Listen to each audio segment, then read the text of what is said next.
Mr. President, we have some rare good news on the public health front. COVID cases are down to the lowest level since July. Crucially, hospitalizations and deaths are also down dramatically, more than 70% lower than they were in January during the Omicron wave. Compared to just a few months ago, our nation is experiencing far less suffering and death. Thank goodness. But despite the progress we've made, COVID continues to be a threat. Every day, 800 American families lose a loved one to COVID, 800 a day, and catch new infections which present an opportunity for the virus to mutate. We're at a turning point in this fight against COVID. Now we need to strengthen our healthcare system. We need to stay a step ahead of this deadly virus. That's especially true since the subvariant of Omicron, BA.2, as it's known, has become dominant in America. Remember the frenzy last holiday season when we were running from pharmacy to pharmacy trying to find rapid tests for our families, or waiting in the freezing cold for hours on end to get a PCR test? Why would we ever want to get caught flat-footed again? We need to sustain our public health so that our hospitals and healthcare professionals have the equipment and tools they need to keep us safe.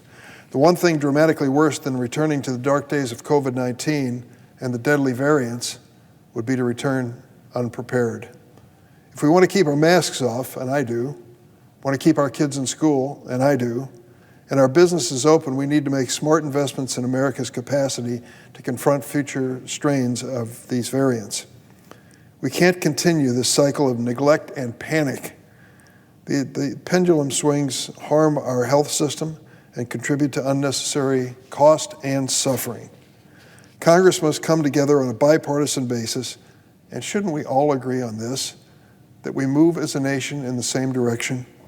That means providing funding to purchase new booster doses, including those which the FDA authorized this week for adults over the age of 50. I got mine yesterday morning. If we don't purchase these vaccines now, ahead of time, then we'll be sleepwalking into the next deadly wave. We also need to ensure that as soon as the FDA authorizes a vaccine for kids under the age of 5, parents can get their kids protected as soon as possible. Funding also is needed for oral antivirals and other therapeutics to treat patients who contract a serious case of COVID. These treatments will keep our hospitals from being overwhelmed. And we need funding to maintain the testing infrastructure we built up over the last several months, like President Biden's successful program to put up to 1 billion rapid tests right at the doors of every American that wants one. The fact is, Congress should have already provided funding for these life-saving resources, but we still haven't done it. This lack of funding has already hit my home state of Illinois.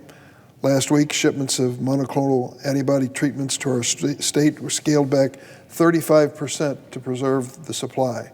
Also last week, thanks to a lack of funds, the Department of Health and Human Services announced it would no longer pay hospitals and health clinics for the testing they provided to 30 million uninsured Americans.